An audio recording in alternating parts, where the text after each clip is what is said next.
On behalf of all of us this afternoon, the Calgary Flames, my name is Beasley, saying so long. Enjoy your afternoon, and Hockey Day in Canada continues right across the country. But right now, with Natasha, Staniszewski, and Ryan Dittrick for this afternoon's Flames TV live game post-game, and all presented by Original 16.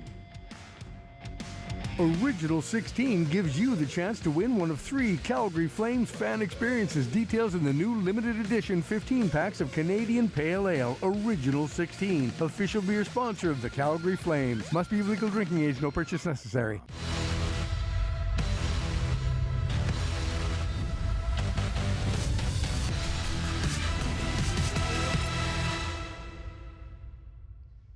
Welcome to the Flames TV live post-game show brought to you by Original 16 in what was a rather spirited affair here this afternoon in Calgary, and a really entertaining contest between these two teams. You and I were talking sort of at the intermission that this appeared to be one of the Flames' most complete games of the season. Oh, I thought so for sure. But number one, great hockey game. I mean, entertainment value through the roof for sure. I think the fans got their money's worth here on Family Day, which, by the way, it was great to see so many kids and families out having fun, and got a few goals to celebrate as well, so that's always nice. But you're right, this was so much talk over the past, I mean, really all season about stringing together a full 60 minutes. That's what we saw here tonight. Obviously, you're going to get a little bit of pushback from a team that's had so much success. Tampa Bay Lightning know how to fill the net. They're very efficient at it. So they had their moments as well, but the Flames didn't let that affect their game plan. They went out there. They kept pushing. It was another one of those nights where it was tilted on the shot clock. But tonight, I think, very indicative in terms of how the flow of the game played out. Right. Sort of the cliche, the bend but don't break sort of thing, because Tampa did, of course, push back as we saw, but the Flames responded well every time Tampa did push back. And as you mentioned, there were a few goals scored, so maybe let's get to some of those goals and showed you how this one unfolded here this afternoon. Calgary, they've been looking for those good starts all season long, and there was a lot of talk about that after that Colorado game especially, and they did get off to a really nice start here in the first period with a ton of chances, and then it was Nazem Kadri who found the back of the net first for the team to open the scoring. Yeah, and I really like this from the power play, and in particular Tyler Toffoli.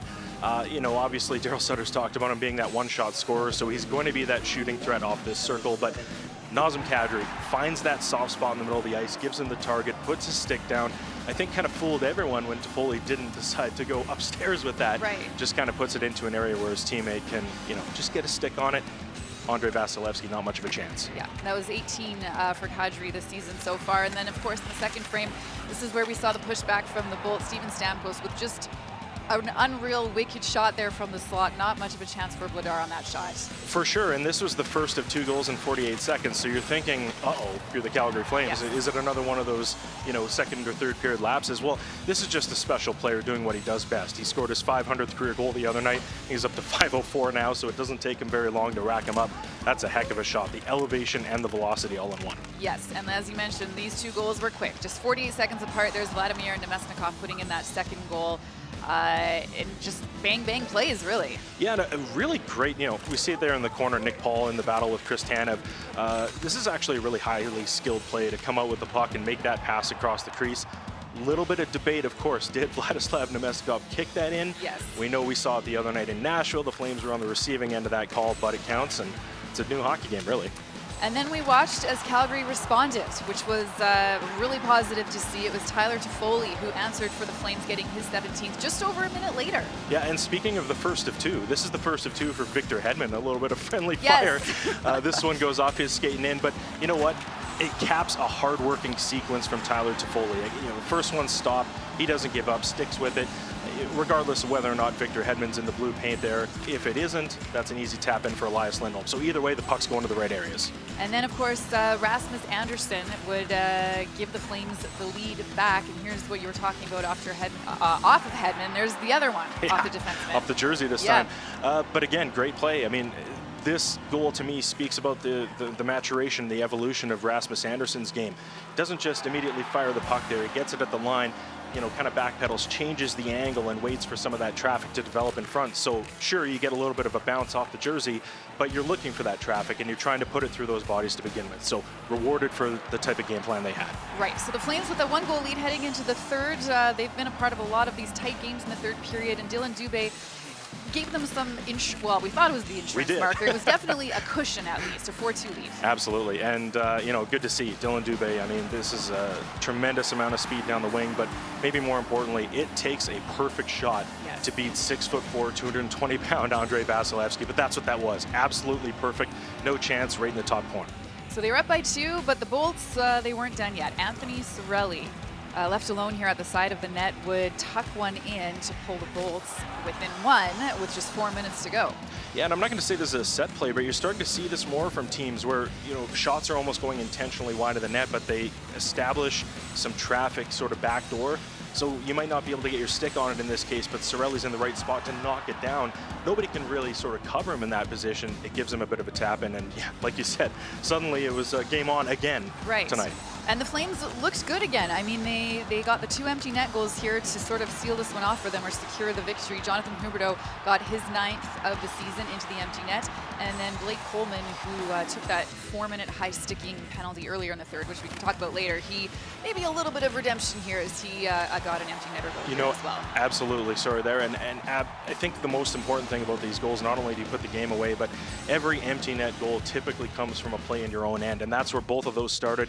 Happened to be Noah Hannafin on both of them as well, being strong in his own end and, making smart decisions with the puck, because this Tampa Bay Lightning team is so lethal. They don't need much of an inch. So there was a minute left in that hockey game. We thought that this wasn't over. You got to be hard on your stick, hard on the plays, and they were able to not only get the clears, but put the game away. And we talked about that complete effort from start to finish and the start to this one. Because like we said, we haven't always seen great starts, but this first period was pretty good. We saw Milan Lucic drop the mitts, a little spark there. They were physical.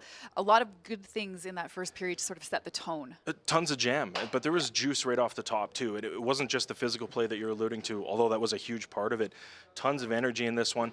It was early in the game, too, where we started to see the Flames start to filter the puck, get the puck into the middle of the ice. We saw Tyler Toffoli with a great look early in the game.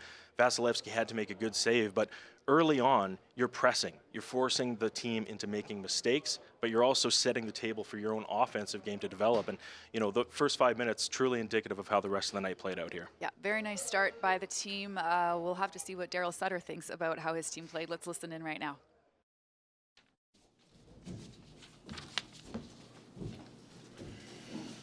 Good.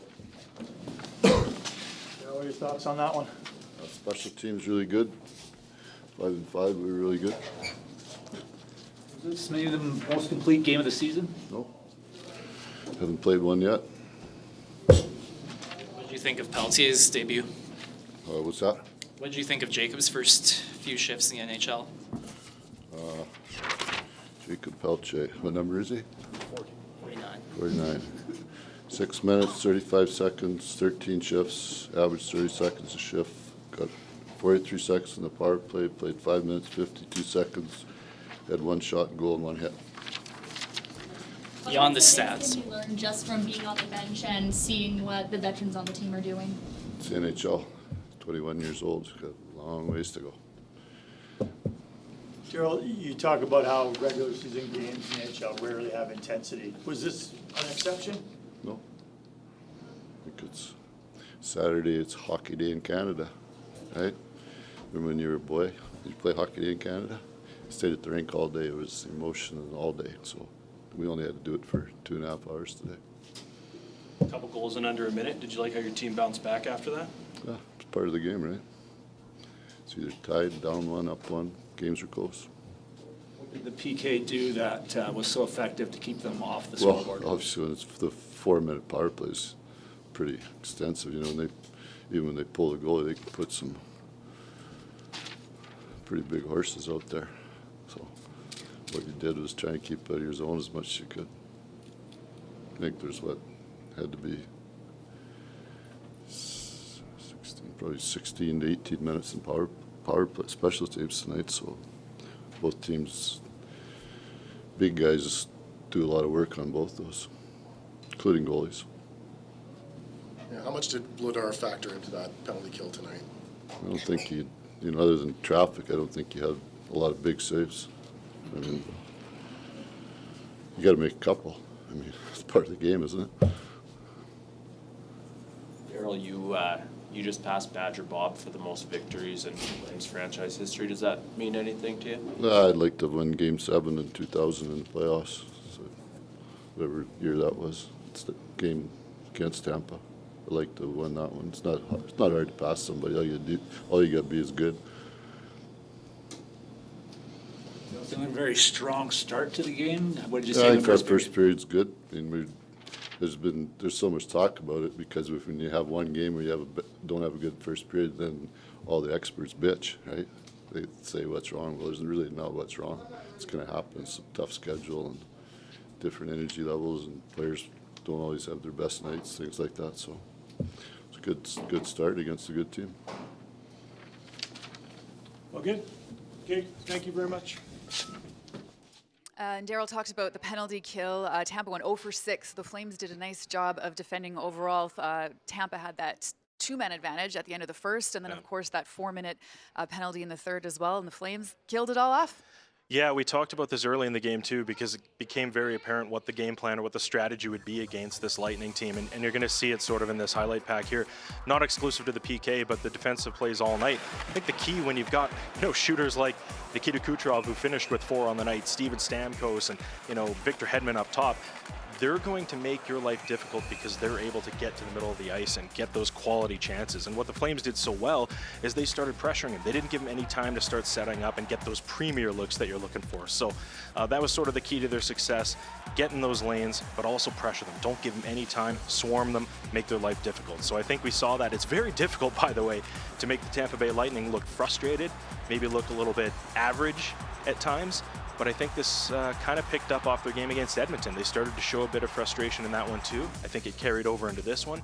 They weren't able to make his offensive or get their offense going in such a clean way that maybe they're used to, because this is a team that prior to their loss in Edmonton had won 5 in a row, scoring 24 goals in the process. They know a thing or two about putting the puck in the net. They certainly do. So yes, a nice job defensively by the Flames tonight, and sometimes that starts with the goaltender, right? Dan Vladar making the start this afternoon, which was a bit of a surprise. I don't think we saw that coming, and he wasn't super busy early. The Bolts only had, I think it was 7 shots in the first frame, but he was tested, and when he was tested, he came up big at some key times. Yeah, you said it best there.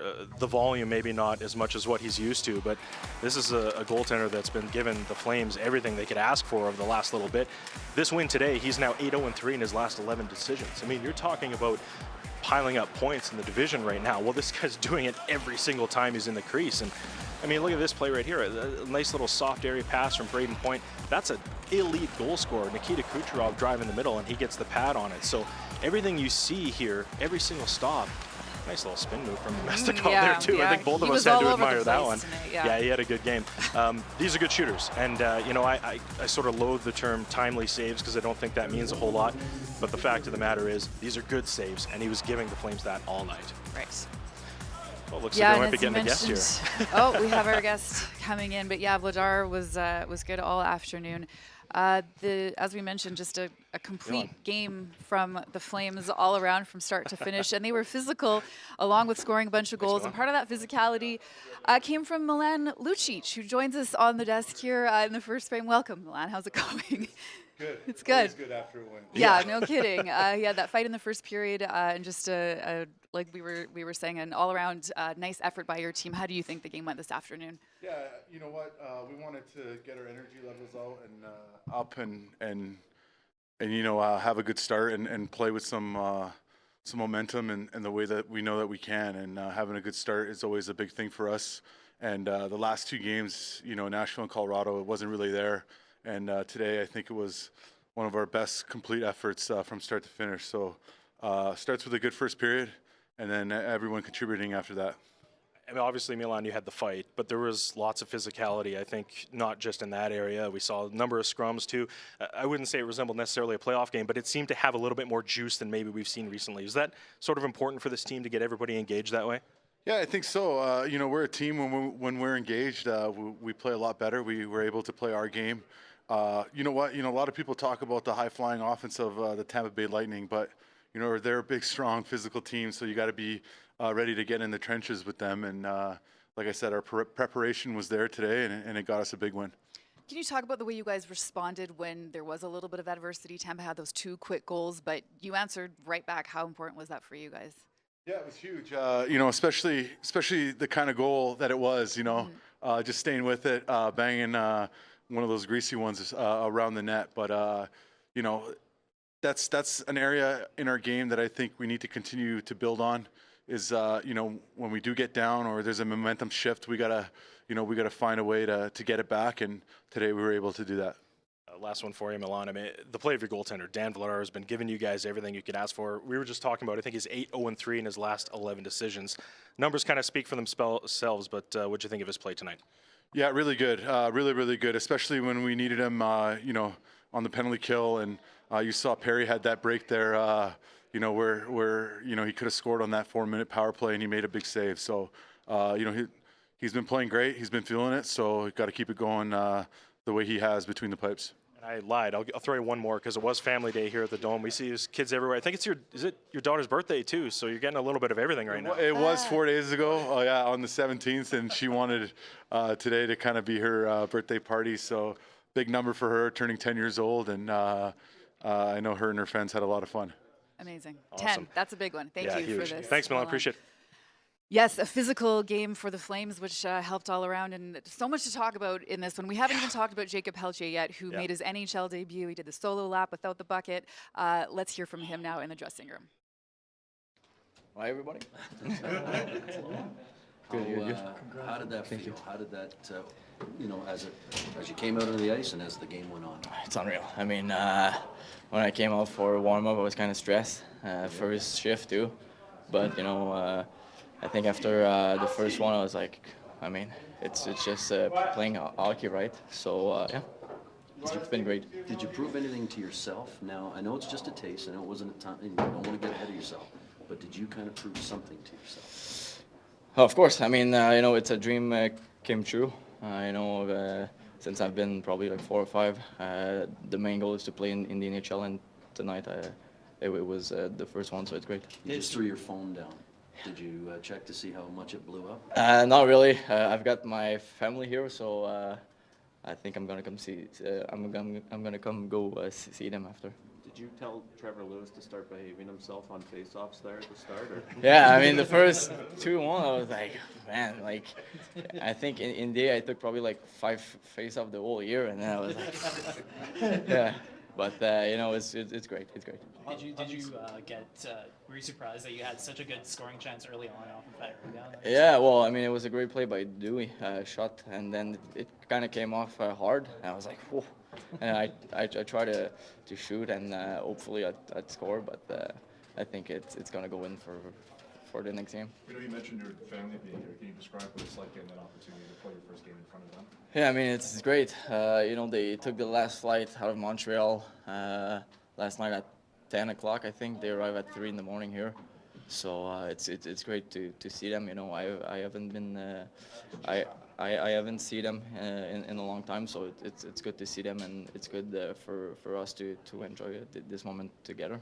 What's that phone call like with your family? Just calling them when you find out you're going to be playing your first game. What's the conversation like? I think my mom and dad cried, and then it's great. I mean, they were like, okay, then I think we're gonna take the flight at 9 o'clock, and it was like a busy 10 minutes or so. So yeah. How, for you, knowing how important they were to you getting to this point, how important is it for you, and how relieving, relishing, exciting for you to have them here for this kind of moment? Yeah, I mean, it's great. They support me since I'm young. Sorry, and just to play in the NHL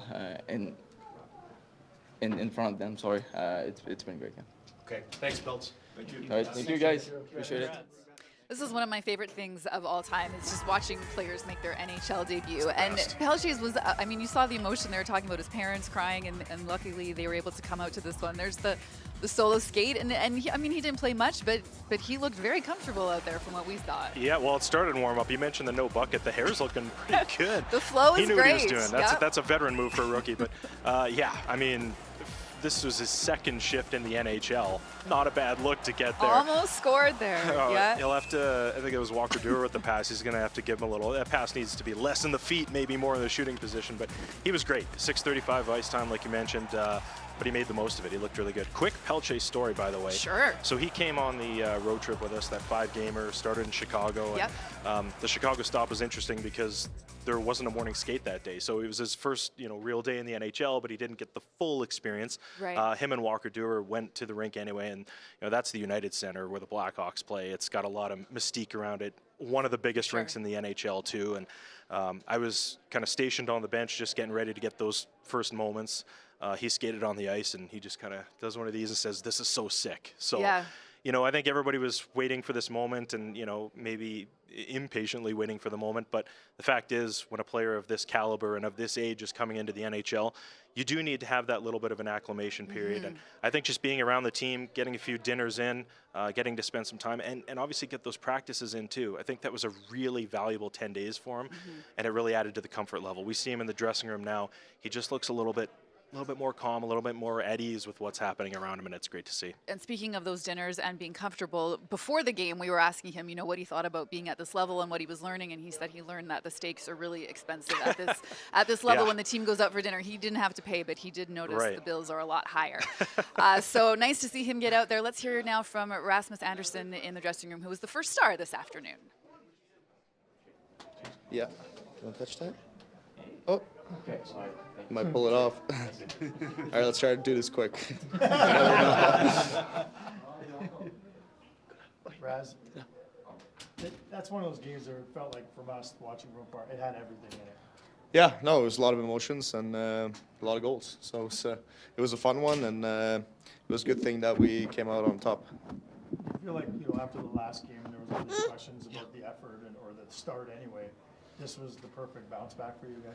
Yeah, we're ready to play. I think our first period were really good, and even when they got up 2-1, we bounced back pretty quick, and it was a fun game to play, and it was probably a fun game to watch too. Was it as close to a complete as effort as you guys maybe had this year? Yeah, I think so. As I said, it had a little bit of everything, and but I thought we played really well. Yeah. You've talked about this season. You guys have experienced some adversity and had to be resilient at times in games. When you play that well for so long in the game, and then there's a bounce off a guy's stick, and then a bounce off a guy's skate, and you're able to score right away after that, I guess, what does that feel like on the bench? Because I know you guys have been, occasionally the bounces have gone against you. Yeah, as I said, it's we bounced back quick today, and I think we responded really well after their second goal, obviously, and so yeah, I'm proud, of the guys, and as I said, I thought we bounced back quick, and then once we got the lead, we played really well, I thought. Do you find that 6 for 6 with the PK? That's got to be a source of pride when you look at that, especially against that team. Yeah, no, obviously they have a really good PP, and but we bear down, and the PK came up huge.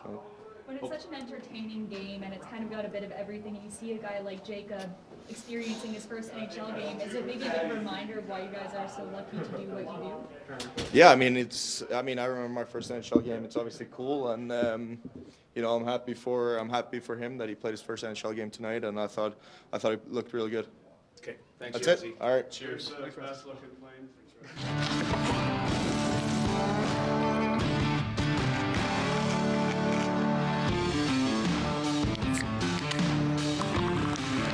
Original 16, a great way to celebrate things done well.